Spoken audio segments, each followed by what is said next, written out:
Bueno, ahora sí, bienvenido nuevamente, profesor. Y bueno, le cedo la palabra, así comenzamos ya con esta segunda clase de nuestro curso de Historia de la Iglesia. Bueno, buenas noches a todos. Gracias por la introducción. Gracias por estar ahí presentes otra vez más.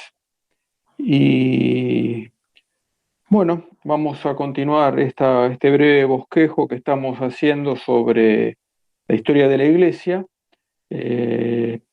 La charla anterior había sido sobre la Iglesia en el siglo I. Ahí habíamos visto las el Pentecostés, ¿no? Cómo se vivió el hecho del misterio pascual.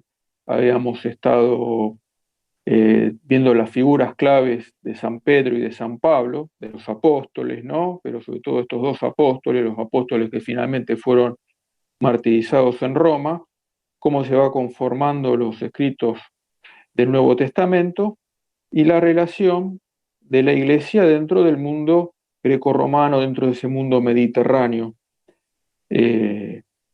Cómo fue la relación con el imperio, ¿no?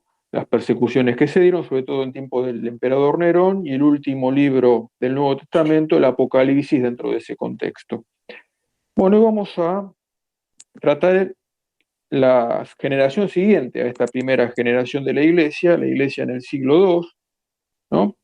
Este siglo, del 100 al 200, el siglo II, del año 100 al año 200, y en este periodo como que se van definiendo estas notas características de la Iglesia, si bien van a ser definidas luego en los concilios que va a haber en siglos posteriores, a partir del siglo IV sobre todo, pero ya podemos ir encontrando estas notas de la Iglesia, ¿no? La Iglesia que es una unidad en torno a la fe, en torno al único Dios, en torno a un Salvador. Esa unidad muy relacionada con la catolicidad. Ahora vamos a hacer alguna referencia a lo mismo. Ya aparece el término católico, Iglesia Católica, en algún escrito de principios del siglo II en San Ignacio de Antioquía, y una iglesia fundada en los apóstoles, que tiene claro que viene de los apóstoles, ¿no? Y viene de Jesucristo, ¿no? Pero Jesucristo funda su iglesia a partir de sus apóstoles. Para empezar esta charla, tomé un texto que quisiera compartir con ustedes de San Ireneo de Lyon, un escritor cristiano, después lo vamos a mencionar un poco más en detalle, de este segundo siglo, que citado en una homilía de quien fuera el Papa Benedicto, dice lo siguiente: San Ireneo: la Iglesia, extendida por todo el mundo, custodia diligentemente esta doctrina y esta fe, formando casi una única familia, la misma fe, con un alma sola y un solo corazón, la misma predicación, enseñanza, tradición, como si tuviera una sola boca. Las lenguas son distintas según las regiones, pero es única y es la misma la fuerza de la tradición, que viene de los apóstoles. Fíjense cómo se reafirma aquí el tema de la unidad, ¿no? Las iglesias de Germania no tienen una fe o una tradición diversa como tampoco las de Hispania o las de la Galia, las de Libia, las del Oriente, las del centro de la tierra. Como el sol creado por Dios es uno solo e idéntico en todo el mundo, así la luz de la verdadera predicación resplandece en todas partes e ilumina a todos los hombres que quieren llegar al conocimiento de la verdad. Y aquí el tema del sol, ¿no? Signo, símbolo de Jesucristo, sol de justicia. Y habías indicado yo justamente que ya aparece este tema de la catolicidad, en un escrito de San Ignacio de Antioquía, que tiene que ver también con el tema de la unidad. Hay un texto del joven profesor Ratzinger que dice que la palabra catolicidad alude a la unidad de la Iglesia, a la unidad local en torno al obispo. La unidad de la Iglesia con su obispo, el obispo nos remonta al tema de la apostolicidad, por lo tanto ya estos rasgos se van a ir definiendo. Vamos a volver después sobre el tema de la apostolicidad. Pues bien, entonces nos vamos a encontrar con esta Iglesia que va definiendo sus rasgos en el mundo que les toca vivir. Entonces, si hacemos una historia de la Iglesia, tenemos que verla en relación con el mundo de su tiempo. Ya dijimos, es el mundo del Imperio Romano, es el mundo de la cultura helénica, helenística, con sus características tan particulares, con sus ritos, con sus mitos, con su universo simbólico, con su concepción de la vida, del mundo, con los intereses y las inquietudes religiosas de ese tiempo, y con las corrientes filosóficas también que había en ese tiempo. Pues bien, entonces decía, en ese mundo irrumpe la Iglesia, forma parte de ese mundo, y un autor muy temprano de esta época, quien Plinio el Joven, considero también un historiador de este tiempo, que además fue gobernador en una región del imperio, se refiere a la presencia de los cristianos. Dice Plinio, en la segunda década del siglo II, fíjense ya muy temprano, un gran número de personas de todas las edades, clases sociales y de ambos sexos adherían ya al cristianismo. O sea que veían la presencia cristiana con tal vez cierta preocupación.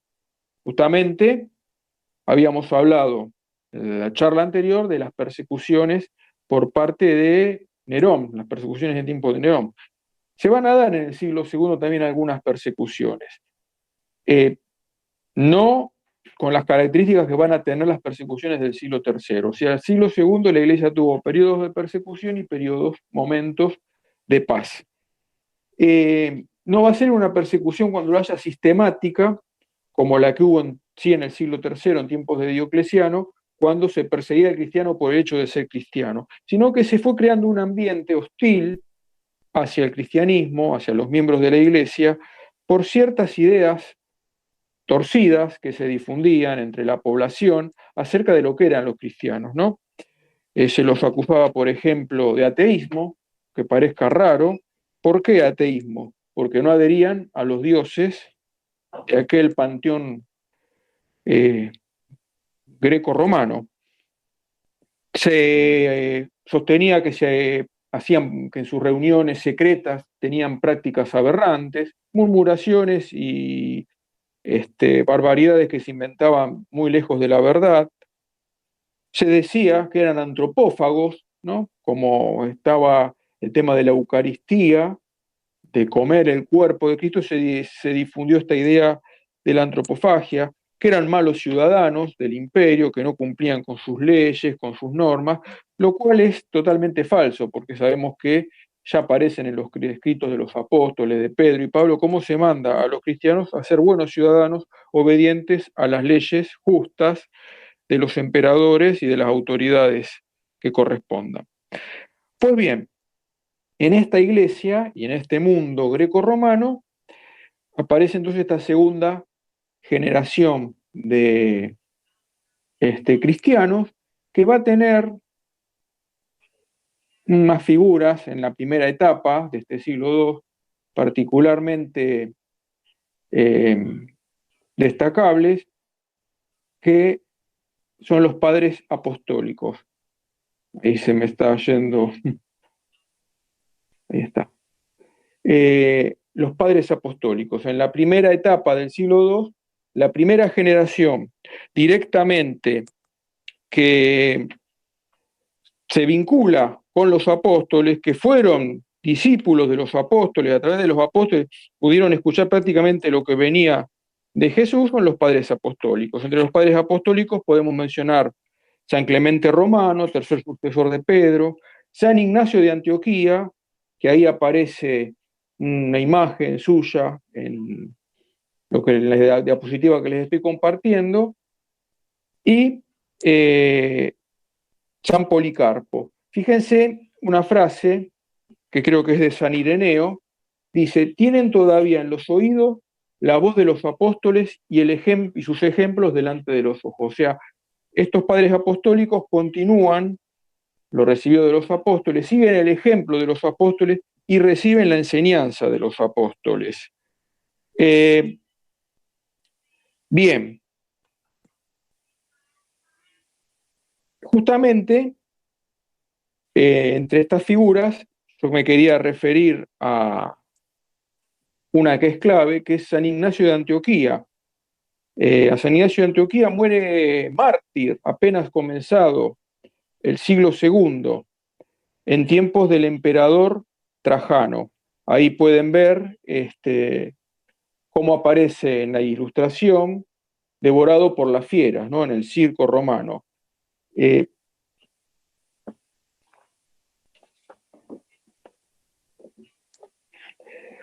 ¿Quiénes fueron?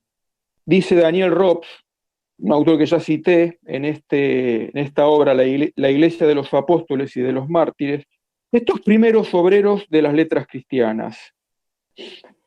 Aunque todos ellos escribieron en griego, un griego más o menos puro, pertenecieron a todas las razas y a todas las naciones dentro del mundo romano.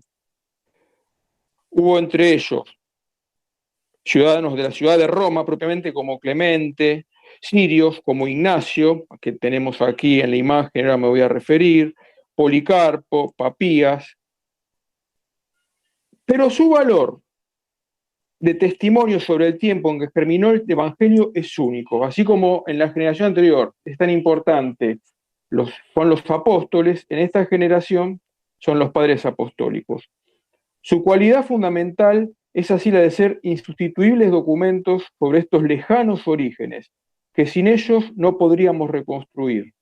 Adivinamos, a través de las páginas de sus escritos, la incipiente iglesia de los apóstoles, sucesores son de los apóstoles y de los mártires. Captamos en ellas las ideas madres de las doctrinas, sobrenaturalmente iluminadas por una admirable fe.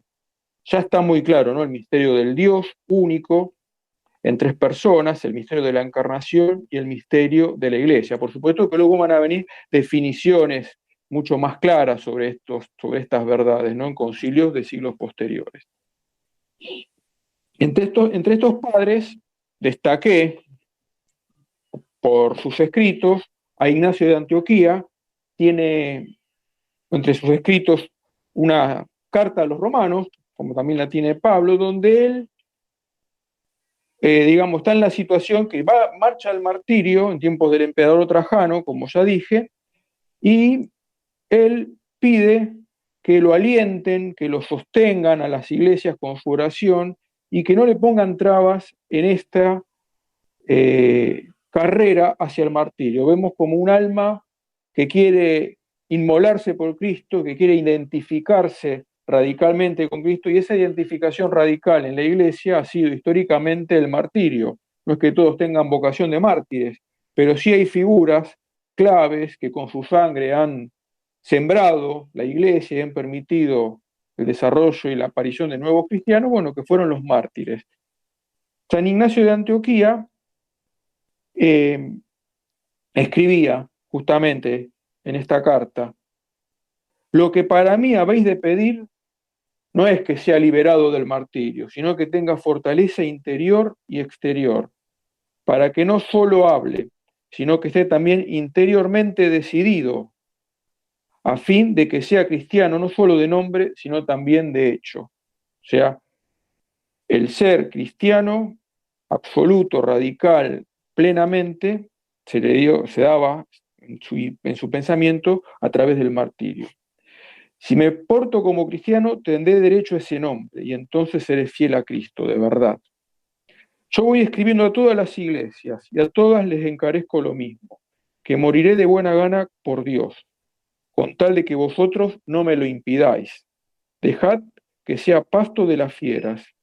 Soy trigo de Dios y he de ser molido por los dientes de las fieras. Desde Siria hasta Roma vengo luchando ya con fieras, por tierra y por mar, de noche y de día, atado como voy a 10 leopardos. Una imagen, dice, un pelotón de soldados que cuantos más beneficios se les hace, peores se vuelven. O sea, sus custodios lo que lo llevaban prisionero eran más fieras que las fieras que después se lo iban a devorar en el circo, y que cuanto más beneficios él les hacía, peor los trataba. Vengan sobre mí el fuego, la cruz, manadas de fieras, desgarramientos, amputaciones, descoyuntamiento de huesos, seccionamiento de miembros, trituración de todo mi cuerpo, todos los crueles tormentos del demonio, con tal de que esto me sirva para alcanzar a Jesucristo. Es como que resuenan de algún modo, nos hace recordar un poco a las palabras de San Pablo en la generación anterior, ¿no? San Pablo también contaba todas las cosas que había pasado por Cristo, habíamos compartido el texto de San Pablo, y él también, su meta era alcanzar a Jesucristo, ¿no? Bien, pero como yo indicaba hace un ratito, el tema no es que solamente fueron tiempos violentos, de persecución, de lucha, sino que la iglesia gozó tiempos de paz. Pero en esos tiempos de paz tuvo que responder a otros problemas también bastante importantes y bastante serios, que es el tema de cómo convivir en ese mundo helénico, en ese mundo greco-romano, qué relación tenía que haber con aquella cultura pagana, politeísta, que creía en los dioses, que panteísta de algún modo, que veía fuerzas divinas en todo el universo, en el cosmos, con corrientes filosóficas que contenían profundas verdades y grandes errores. ¿Cómo vivir, cómo convivir con eso? Al margen de ese mundo, totalmente en contra o asimilando aquello que podía, siendo purificado como corresponde, iluminar la fe. Bien, esta fue la respuesta que se dio finalmente, ¿no? Había que dar respuesta al mundo en el que se vivía de la propia fe. Y lo mejor era tener las herramientas conceptuales, hermenéuticas, para poder interpretar la fe, las escrituras, eh, la ciencia y sabiduría de ese tiempo. Bueno, había entonces que hacer todo un proceso de purificación de aquella cultura. Y esto es sobre todo lo que le va a corresponder a un grupo de escritores, de autores, que van a continuar en la senda de los padres apostólicos, que son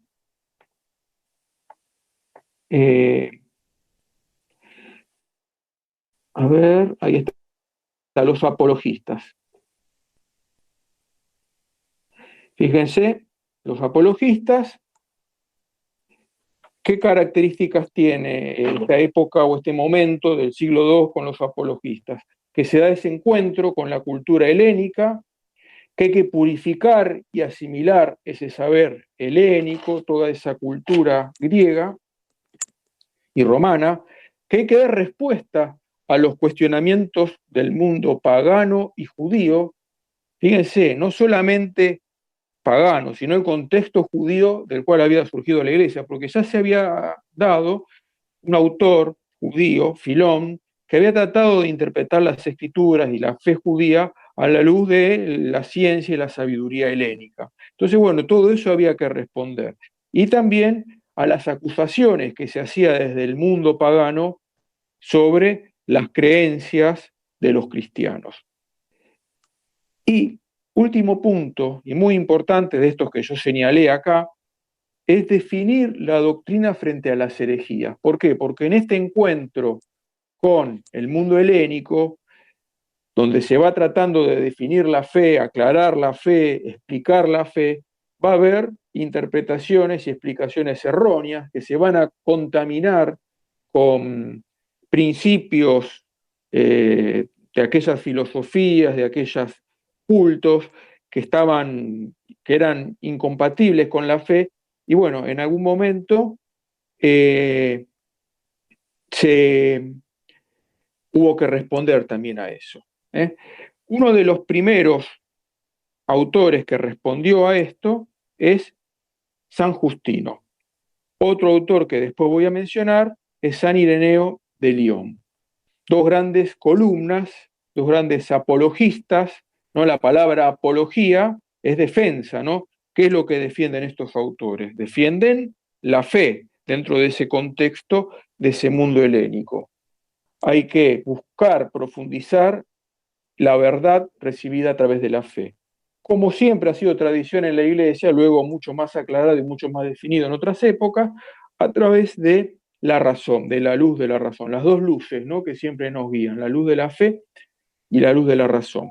Pues bien, San Justino originalmente era un filósofo pagano, y esa búsqueda de la verdad lo llevó a la conversión y finalmente a el martirio. Dio testimonio no solamente con su palabra, con sus escritos, sino también con su vida, de su fe en Cristo, de su fe en el Logos, esta sabiduría que rige el mundo, esta sabiduría que rige el cosmos, este Logos del que ya hablaba el Evangelio de San Juan, el Logos presente en la cultura helénica, y ese Logos que se identifica con la palabra que habló en el Antiguo Testamento y que finalmente se hace carne en Jesucristo.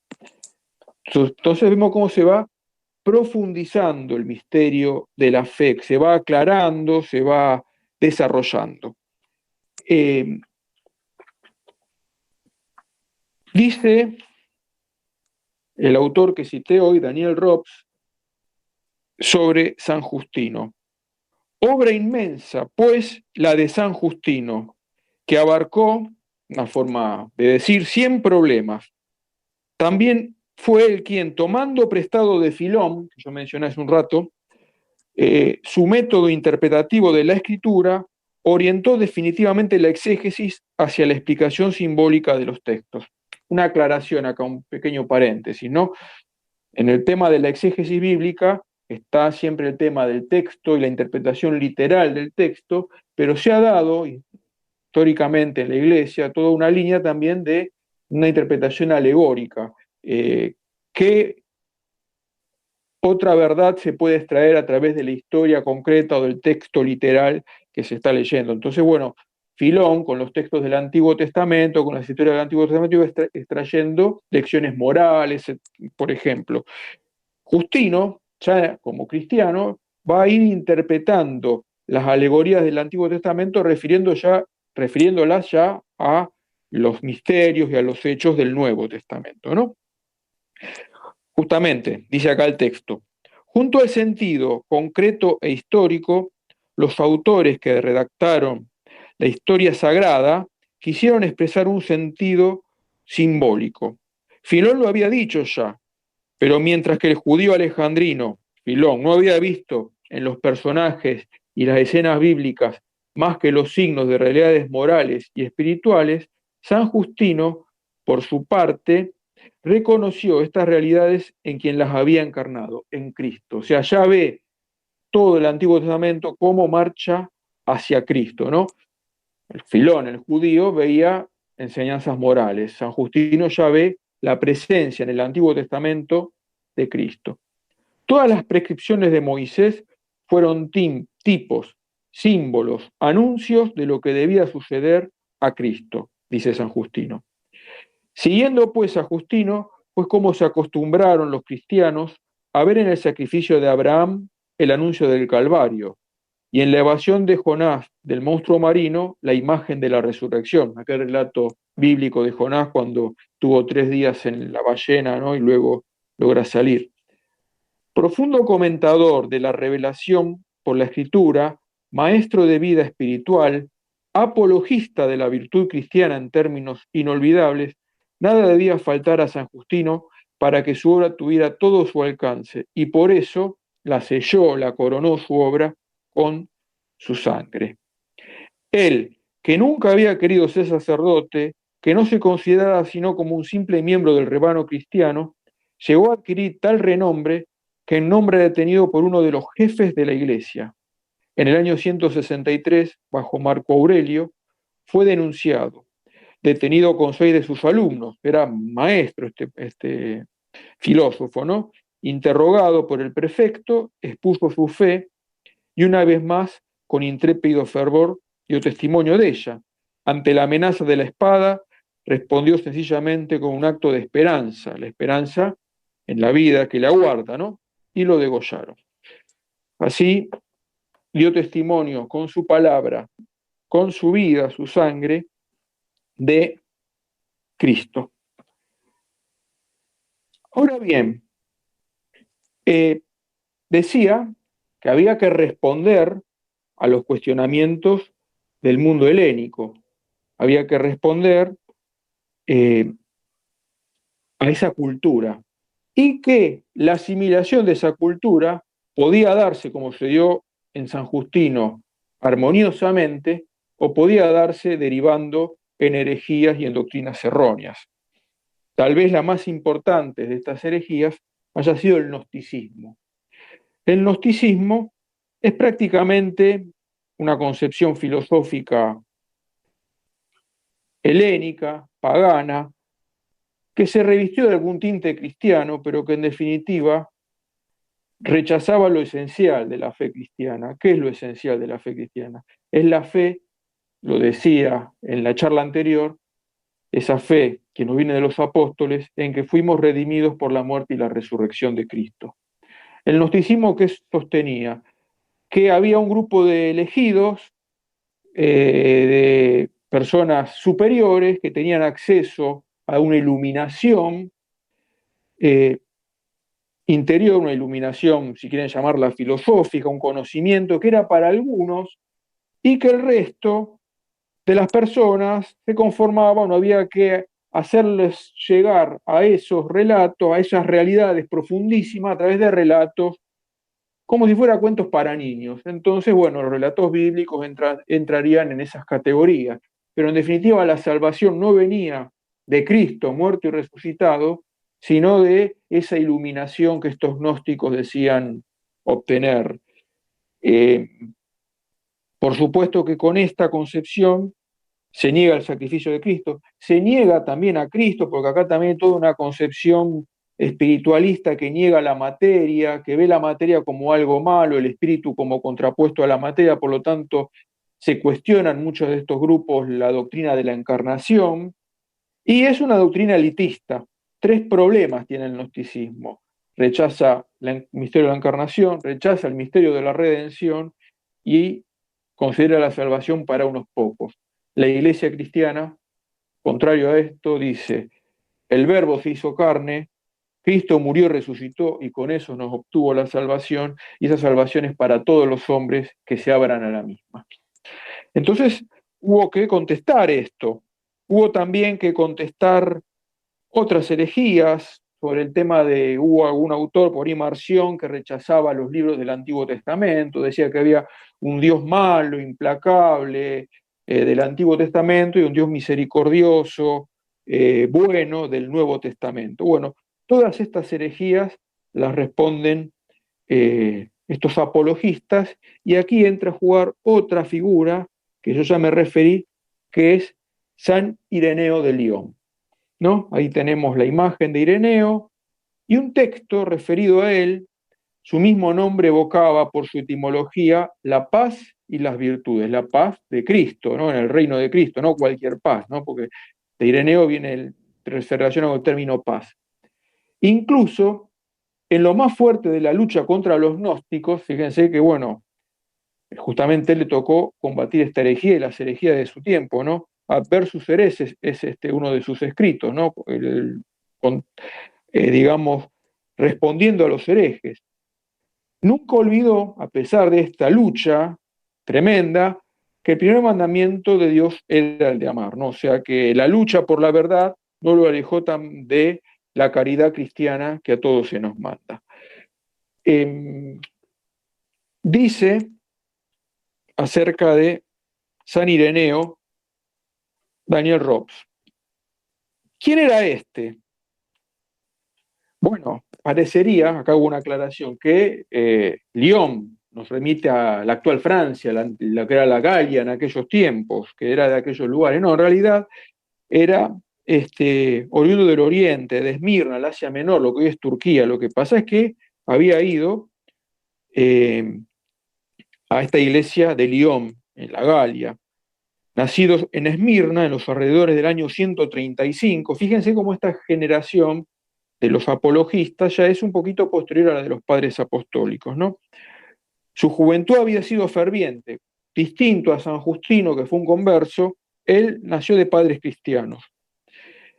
Él mismo contó cómo a los 15 años se sentaba alrededor de Santo Obispo Policarpo, un padre apostólico. Ven, acá sería la tercera generación. Él mismo contó, bueno, se sentaba a los pies de Obispo Policarpo y no se cansaba de oírle referir lo que el apóstol Juan le había enseñado de Jesús. Acá vemos el hilo conductor, ¿no? Jesús, Juan, aquel que había recostado su cabeza en el pecho de Jesús en la última cena, el discípulo amado, el autor del cuarto evangelio del Apocalipsis. Él tuvo su discípulo Policarpo, y a Policarpo lo había conocido San Ireneo de Lyon. Ireneo era pues un testigo directo de la tradición apostólica, uno de esos garantizadores de primer orden, a los que les gusta evocar cuando se estudian los orígenes, a los que gusta evocar cuando se estudian los orígenes de la escritura y de su transmisión. O sea, cuando tenemos que estudiar aquella iglesia primitiva, no podemos olvidarnos de Ireneo. Era además un griego culto, enterado de la filosofía, cuyas doctrinas había estudiado quizás en la misma Roma, y tal vez haya tratado mucho a San Justino. Fíjense acá cómo eran hombres de su tiempo, de su cultura, eran sabios, no rechazaban el saber, pero sí sabían que había que purificar ese saber y había que interpretarlo a la luz de esta nueva revelación definitiva que nos había venido por Cristo. Era un alma recta, profunda, evangélica, un corazón generoso, dispuesto siempre a la acogida benévola, un temperamento mesurado y prudente, la antítesis de un sectario y de un polemista rabioso.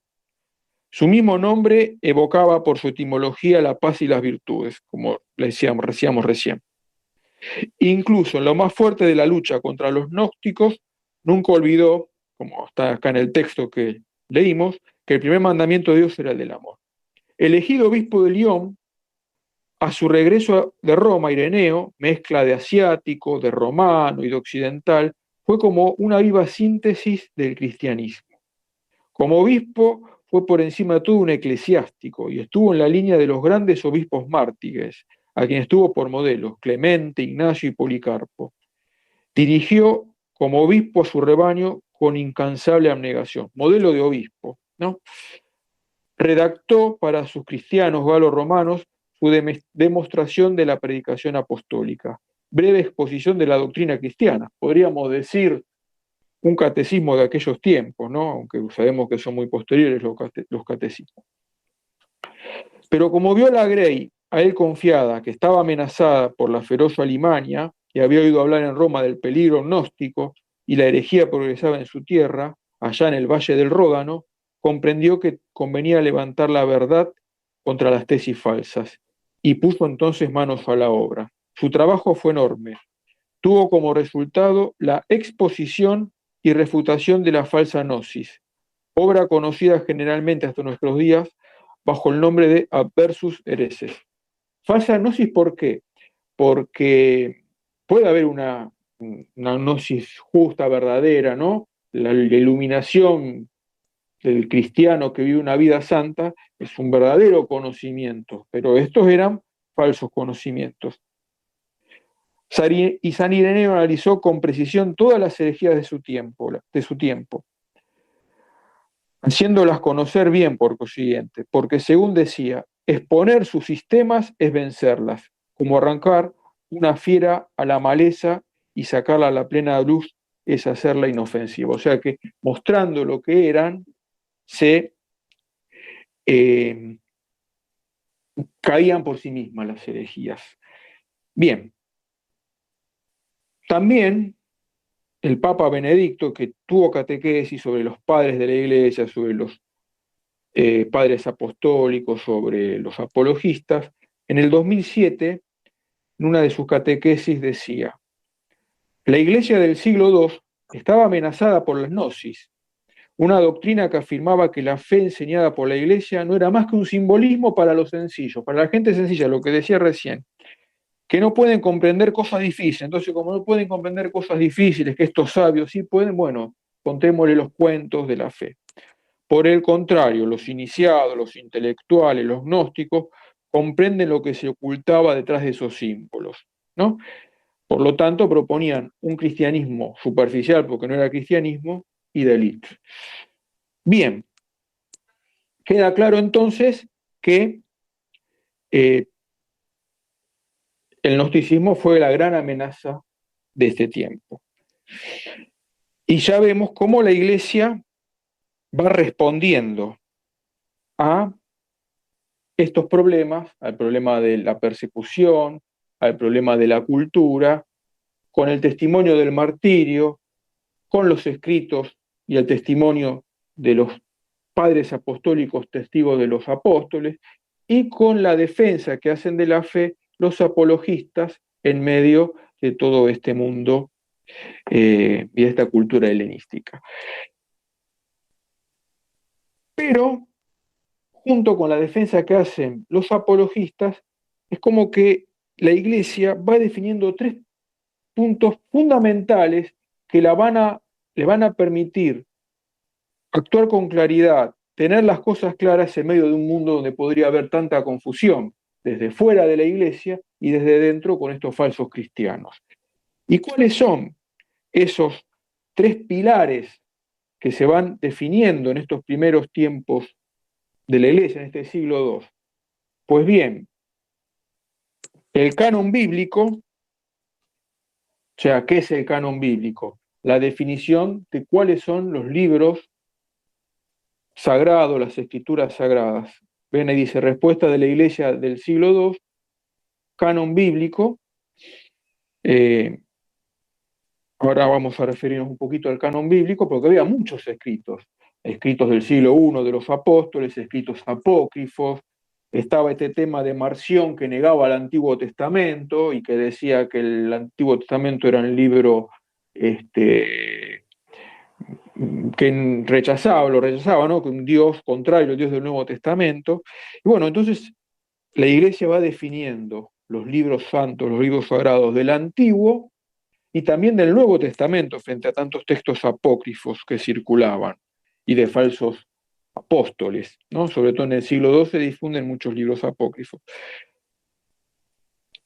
Este canon ya queda definido, ya hay textos del año 170, un código que se denomina código muratoniano, porque lo descubrió en el siglo XVIII un autor que se denomina Muratori, y encuentra este escrito del siglo VIII, pero que reproducía un texto del año 170, donde ya aparecen la lista de estos textos de este canon. Si bien el canon luego va a ser definido en los concilios posteriores, pero ya esta segunda, tercera generación cristiana va estableciendo el canon. Y otro punto importante, y aparece, es la apostolicidad. ¿No? La Iglesia es apostólica, está fundada sobre los apóstoles. Lo venimos viendo desde la primera charla. El primer siglo fue el siglo de los apóstoles. Este siglo II es el siglo de los padres apostólicos, testigos de los apóstoles, y de estos apologistas, Ireneo, que a su vez fueron testigos de los apóstoles. Bien. Y en tercer lugar, se va definiendo el fundamento de la fe. Aparecen los símbolos, el símbolo apostólico, lo que nosotros denominamos hoy el credo. El credo que nosotros rezamos en la misa, el credo corto, surge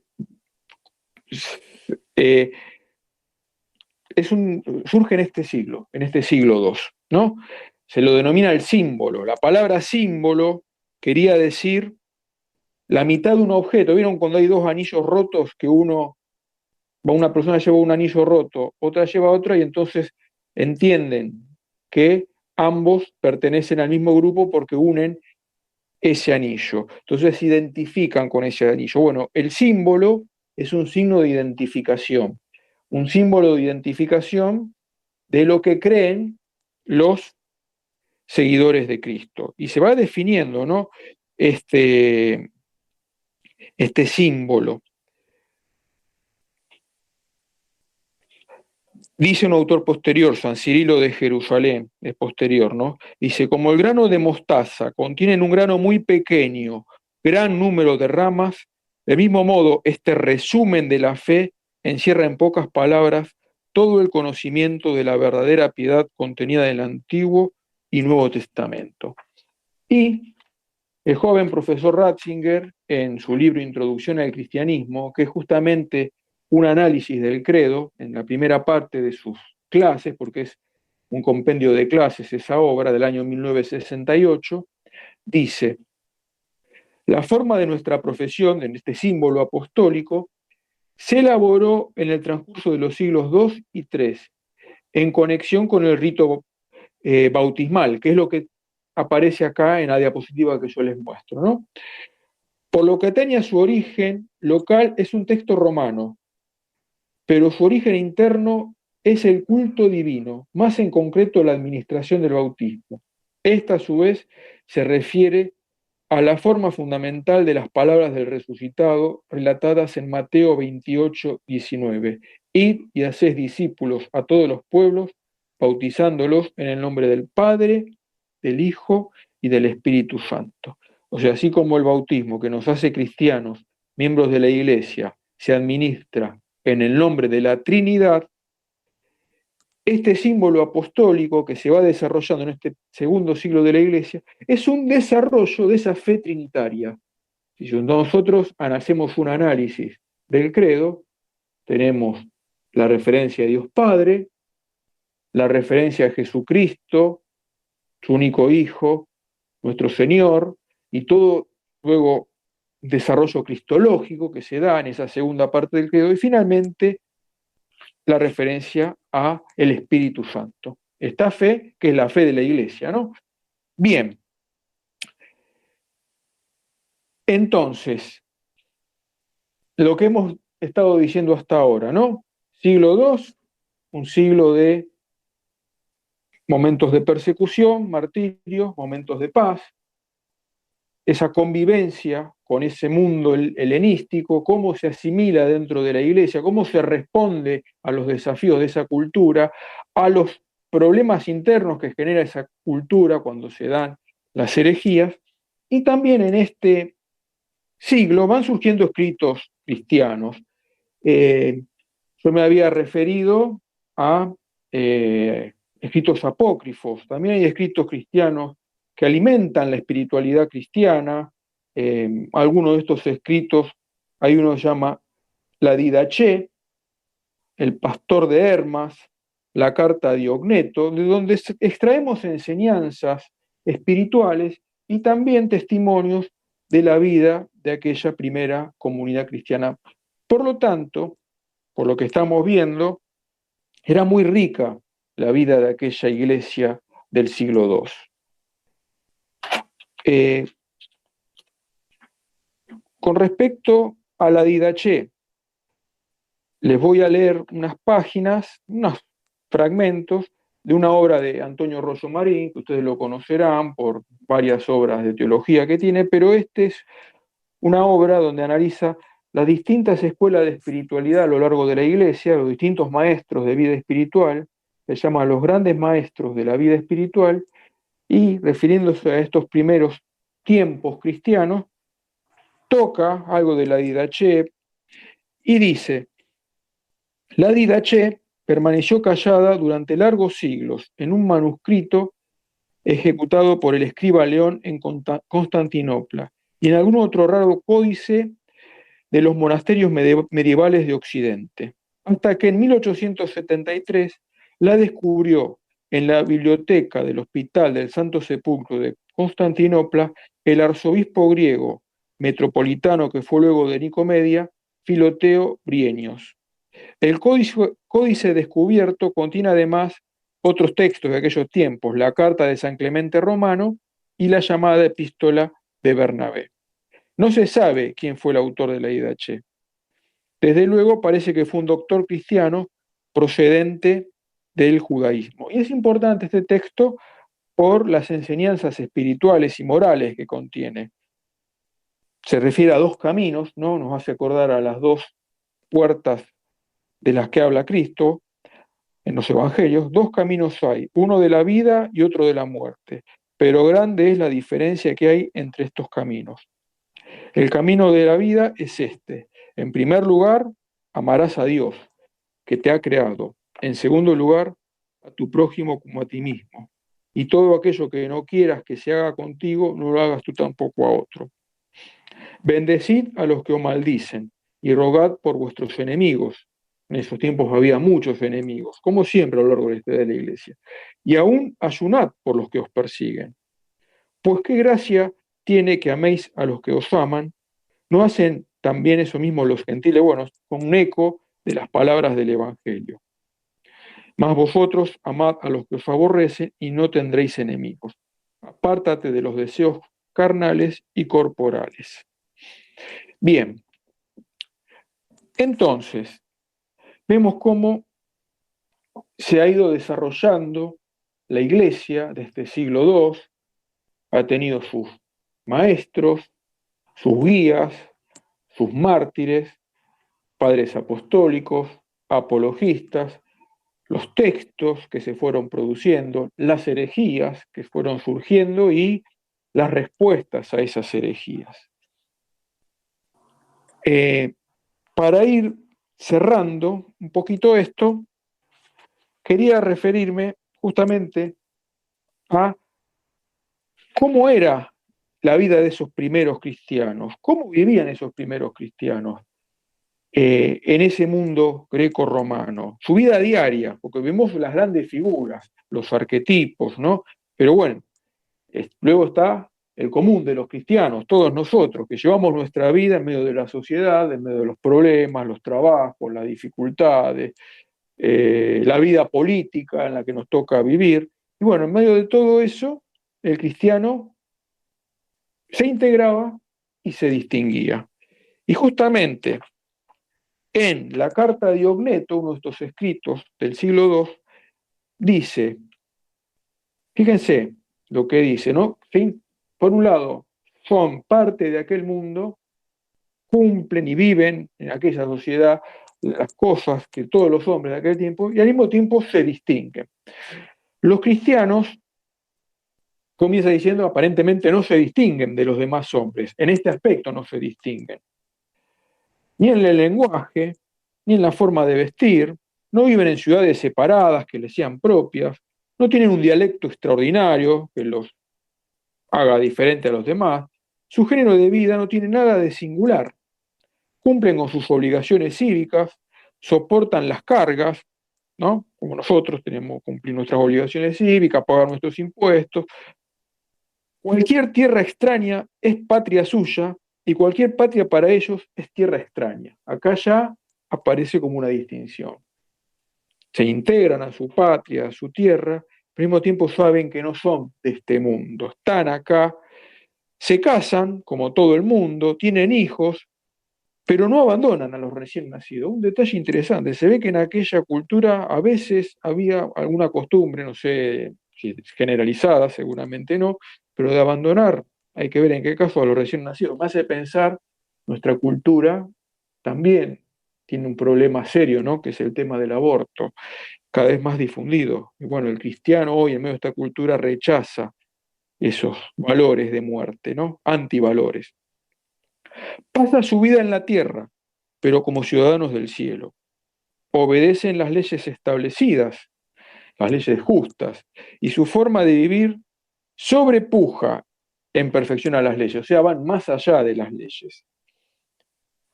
Aman a todos los hombres, pero todos les persiguen. Habíamos dicho todas esas murmuraciones que se hablaban de ellos. Se los desprecia y se los condena. Y se les mata, en muchos casos, los mártires. No son el total, no son todos los cristianos, son figuras claves, ¿no? Pero hubo mártires.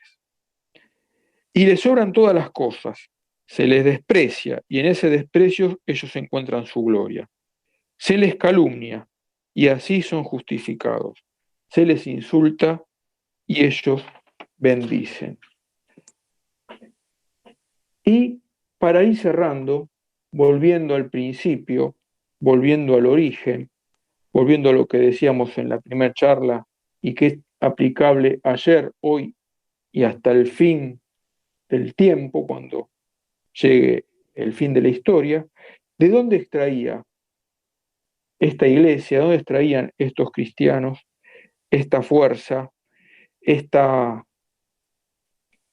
capacidad de enfrentar todos aquellos problemas, de ser uno más y de ser al mismo tiempo distintos, llevar esta conducta recta, de amor a Dios, de amor al prójimo, de cumplimiento de los deberes honesta y justamente, de ir más allá de esos deberes? ¿De dónde les venía?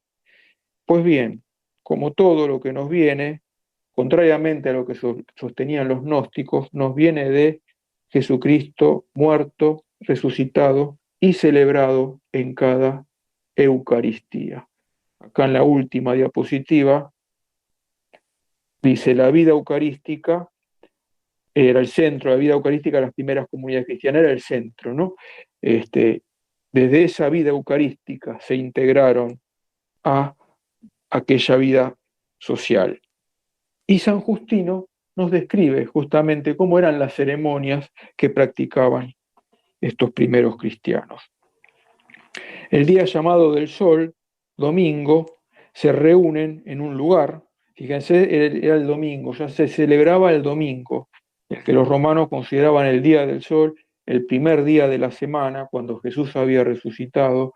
Ese primer día de la semana, u octavo día, posterior al séptimo, el sábado, octavo día, que hacía referencia al octavo día final, a la Pascua plena, al final de los tiempos. Entonces, cada Eucaristía es vivir esa Pascua, ese misterio de la muerte y resurrección de Jesús, y prepararnos, anticipar aquella Pascua eterna, ¿no? Se reúnen los que habitan en la ciudad y en el campo, y según les conviene, se les leen los recuerdos de los apóstoles y los escritos de los profetas. O sea, ya en aquella ceremonia hay un momento para leer los escritos sagrados, ese canon que se va definiendo. Luego, cuando el lector termina, el que preside se encarga de amonestar con palabras de exhortación, lo que diríamos la predicación, la homilía. Después nos levantamos todos a la vez, recitamos las preces y a continuación, como dijimos, una vez que concluyen las plegarias, se trae pan, vino y agua. El que preside pronuncia con toda su fuerza preces y acciones de gracias, las palabras de la consagración, y el pueblo responde amén, tras lo cual se distribuyen los dones sobre los que se ha pronunciado la acción de gracias, comulgan todos y los diáconos se encargan de llevarlo luego a los ausentes. Aquí tenemos sintetizado esta vida de la Iglesia, que con sus características propias podemos ver que no difiere de la Iglesia del siglo III, IV, X, XV, XX y XXI. Con este texto yo cierro esto que preparé para ustedes y bueno, les agradezco a todos por la atención. Espero bueno que haya podido servirles esto que les preparé. Bueno, muchísimas gracias, profesor. Bueno, dejamos ahí para los que quieran colocar o hacer alguna pregunta, pueden hacerlo por el chat o aprietan ahí a levantar la mano y pueden hacer sus preguntas. La verdad que es muy interesante este siglo que hemos visto, este periodo que está lleno de desafíos, ¿no? Para la Iglesia, tanto estas herejías como la expansión, el nacimiento, el tema de las persecuciones que ciertamente hubieron, como mencionaba usted, que por lo que adelantó, vemos que en el siglo siguiente va a ser como algo más crudo, ¿no?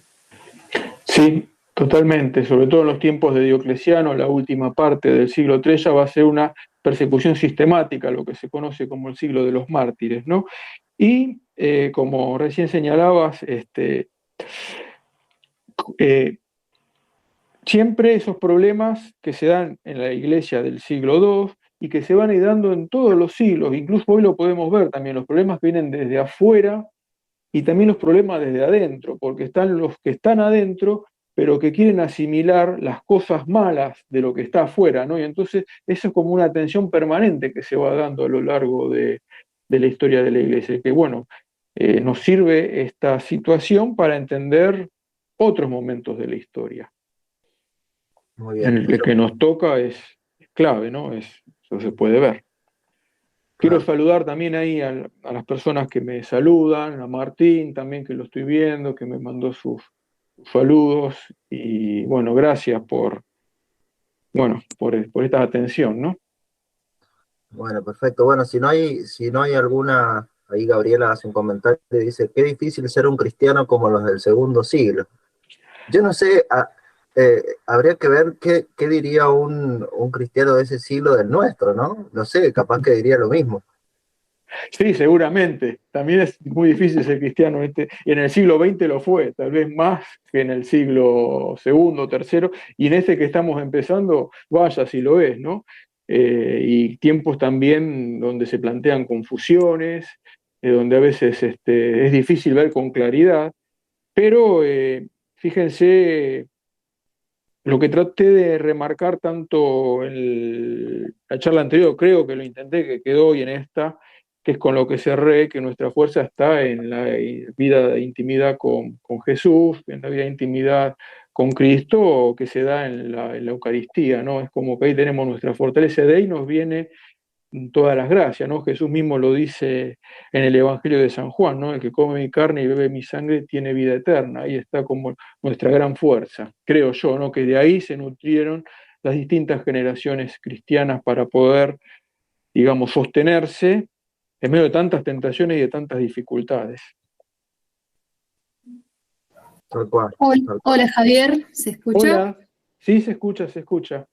No, algo que se me vino chiquito hacia la cabeza, que quizás hasta los cristianos o los que intentamos ser cristianos en este tiempo, quizás hasta más difícil, porque cada vez vivimos menos lo que es la Eucaristía, lo que es la misa correctamente. Es Vivimos verdad. menos en comunidades cristianas, o sea, cada vez son menos católicos, quizás hasta más complicada la lucha en ese sentido, menos claras las cosas. Sí, sí, seguramente tenemos desafíos muy grandes.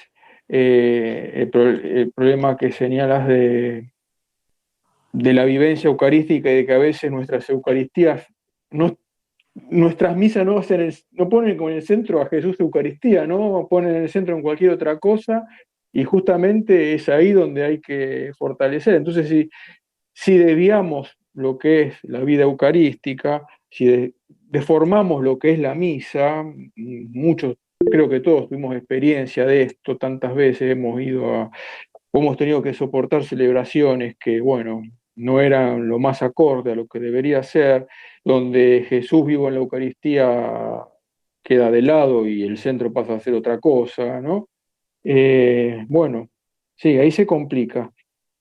Pero tenemos a Jesús vivo, tenemos la oración de los cristianos, ¿no? Los cristianos siempre han orado unos por otros, estas comunidades, como recién también decías, esta caridad y esta unión fraterna son sostén para, bueno, poder sostenernos en medio de todas estas arremetidas contra nuestras creencias y contra nuestro modo de vida, ¿no? Que son los dos pilares que es necesario sostener, ¿no? La fe y la vida.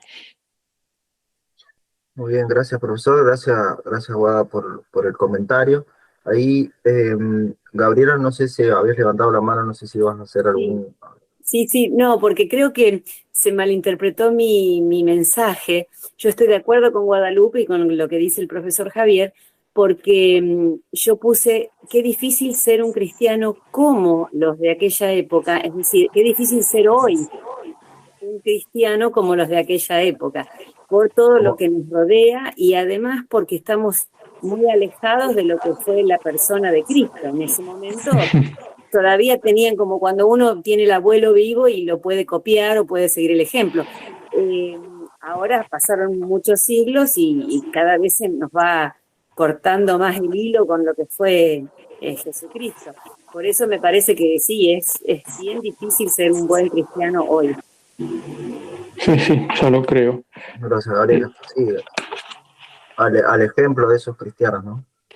Sí, también leí por ahí, alguien preguntaba o decía si había más herejías hoy que antes o que ayer. Yo Sí, creo dice, que... perdón, ¿Cómo? la leo por si algún otro que vea la grabación después no va a ver esa pregunta. Dice, profe, ¿cree que en este siglo se están dando o apareciendo nuevas herejías? Yo creo que sí, es un siglo tremendo. El que sabe, bueno, las cosas que están pasando dentro de la iglesia, está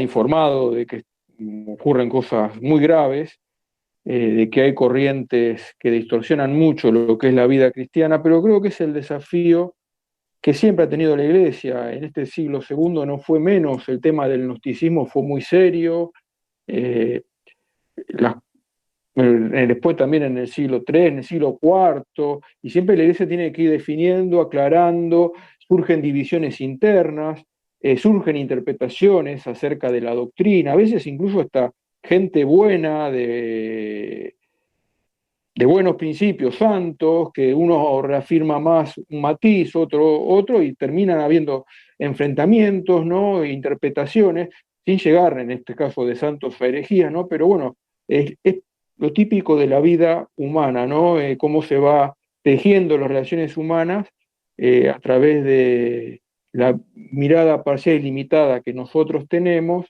de nuestra interpretación, pero bueno, en medio de todo eso Dios va obrando. Por supuesto que dentro de los matices siempre están los que van conforme a lo recibido y aquellos que se han desviado, y muy seriamente. En el siglo II eran muy serias las desviaciones y hoy son también muy serias. Y lo que se niega es, en definitiva, siempre a Cristo.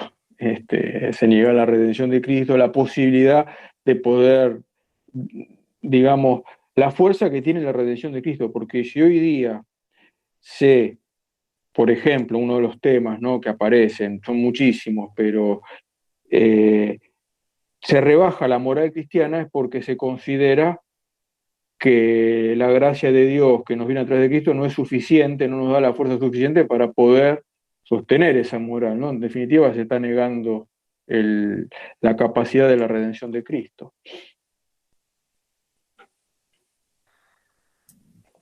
Muy impactado con ese último enfoque, la verdad, claro. Cae en desmedro de Profesor. otra verdad, tal cual. Sí, María.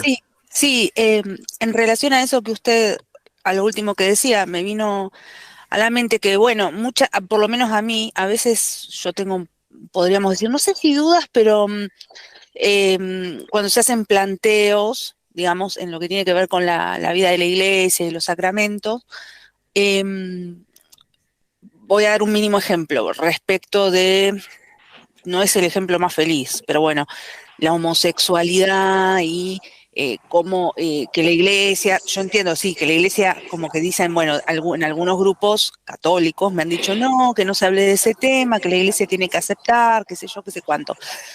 Pero a mí en particular, por ahí lo que me resultó iluminador, pensando en estos temas tan difíciles que tienen que ver con la moral o con el hecho de que tenemos a Cristo tan lejos temporalmente, es la revelación, digamos, o podríamos decir los escritos de los santos. A veces por ahí Jesús les reveló algo a los santos y uno empieza a ver esos escritos y encuentra por ahí la respuesta a eso que hoy se plantea por ahí desde un punto de vista más humano o más social, no sé cómo decirlo, y tal vez la respuesta la dio Jesús en el año 1300, por decir algo, a Santa Catalina de Siena.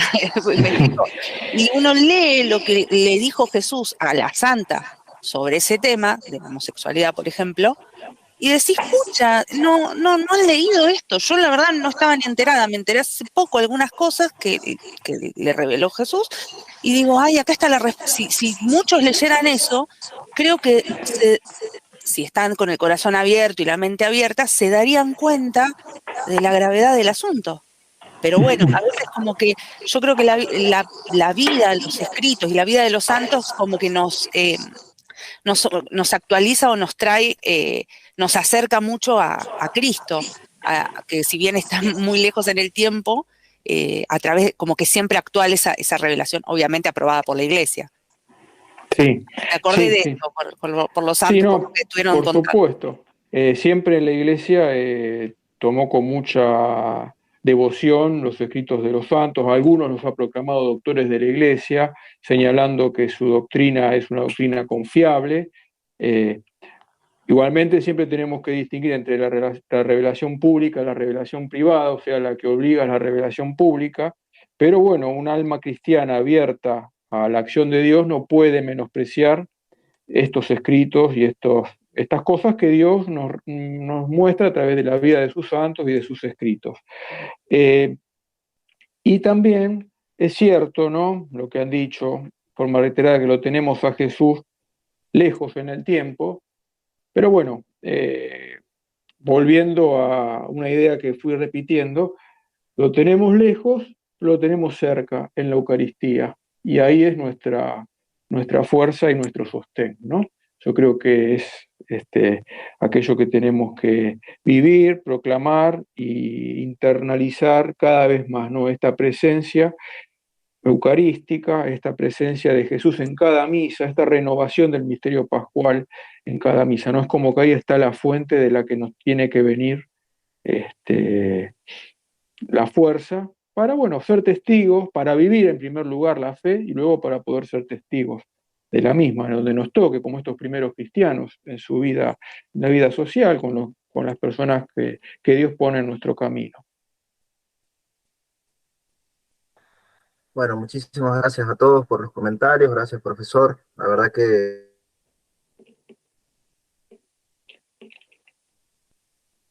maestra de vida y que bueno, que en este caso la historia de la Iglesia, de nuestra vida espiritual también, ¿no? Cómo nos va enseñando con el ejemplo de los primeros cristianos en este caso, y como mencionábamos recién, de tantos santos y testigos, ¿no? Que nos han dado un ejemplo a seguir y cómo comportarnos quizá ante la dificultad de la nave de Pedro, ¿verdad? Bueno, para concluir, no sé si quiere agregar algo, profe, pero vamos a hacer la oración final. De mi parte, ya está. Buenísimo. Sí. Muchas gracias por la atención, ¿no? Gracias a todos por lo que estuvieron ahí presente y bueno, por la atención. En el nombre del Padre, y del Hijo, y del Espíritu Santo. Amén. Amén. Dios nuestro, que quisiste hacernos hijos de la luz por la adopción de la gracia, concédenos que no seamos envueltos por las tinieblas del error, sino que permanezcamos siempre atentos en el esplendor de la verdad. Por Cristo nuestro Señor. Amén. Amén. Dios te salve María, llena eres de gracia, el Señor es contigo, bendita tú eres entre todas las mujeres, y bendito es el fruto de tu vientre Jesús.